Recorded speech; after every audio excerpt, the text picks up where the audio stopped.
Xudoying otangga itoat qilma deb buyuradimi? Ota-onaga yaxshilik qilishga buyuradi, faqat Allohga ibodat qilishga amr qiladi. Bu islomning asosi. Alloh marhamat qiladi. O'sha oyatni o'qi. Qur'onni mendan yaxshi bilasan. Robbing faqat uning o'zigagina ibodat qilishingni va ota-onaga yaxshilik qilishingni amr etdi. Agar huzuringda ularning birlari yoki ikkovlari ham keksalikka yetsalar, bas ularga uf dema. Ularga ozor berma va ularga yaxshi so'z ayt.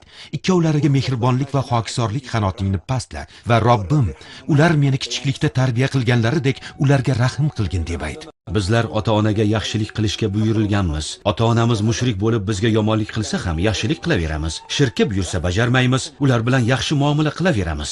Agar ikkovlari seni o'zing bilmagan narsani menga shirk keltirishga zo'rlasalar, bas ularga itoat etma va dunyoda ikkovlariga yaxshilik qil. Bir paytlar quling bo'lgan bu bola endi Qur'on va dinda sendan o'zib ketibdi.